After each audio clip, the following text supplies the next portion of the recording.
Proverbs 22, verses 24 and 25 says, "Make no friendship with an angry man, and with a furious man thou shalt not go, lest thou learn his ways and get a snare to thy soul."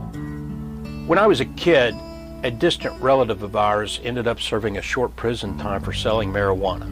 He was one of the nicest guys you'd ever meet. He'd never been in trouble before, and he never did get in trouble after that.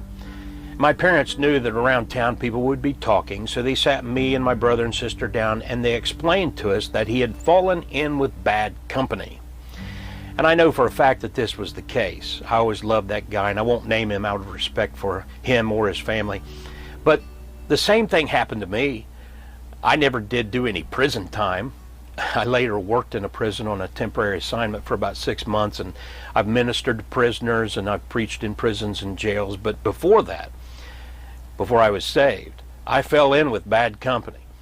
And one of the sad things about that time of my life, about 40 years ago, was that I began running with one guy in particular who was just nasty toward anyone he didn't like.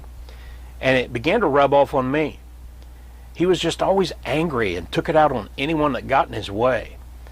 I never got that bad, but I did go through a bit of a transformation, and for about 3.5 years or so as a teenager, I was just always angry. And that's the principle behind Paul's warning in his letter to the church at Corinth, where he says in 1 Corinthians 15:33, "Be not deceived, evil communications corrupt good manners." Paul's words are in the context of false teachers, but the principle is demonstrated and taught in various contexts throughout the Bible. Bad company leads to bad influence in your life. Whether it's someone preaching a false gospel of works or contradicting sound doctrine, or someone who is just given over to anger and rage, we're not to hang around with such people. Or as Peter says, we should not run with such a crowd. 1 Peter 4:4, "Wherein they think it strange that ye run not with them to the same excess of riot, speaking evil of you." The world will think you're strange because you don't run with them.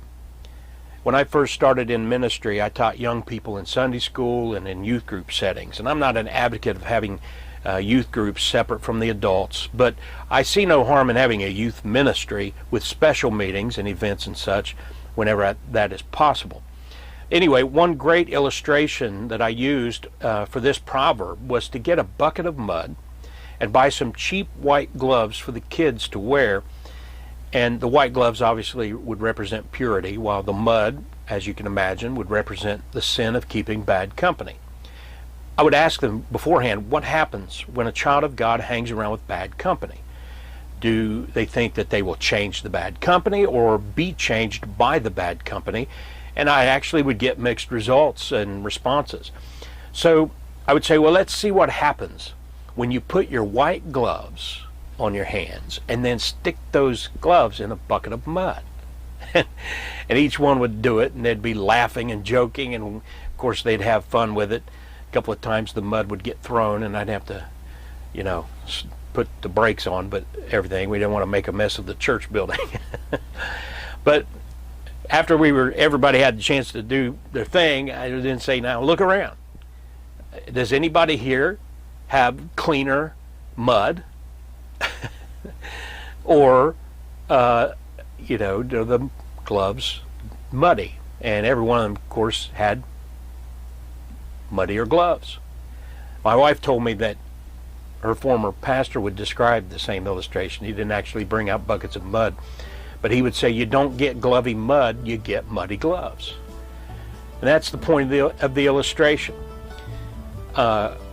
We, of course, want to see unsaved people saved, and we will preach the gospel to them. We want to be kind and considerate and help people out, fine.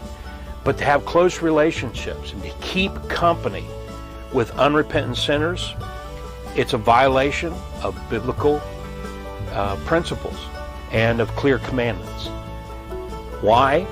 Because if you hang around with them, well, the warning is in this proverb, lest thou learn his ways and get a snare to thy soul. It's the fallacy of missionary dating, for example. So keep it biblical.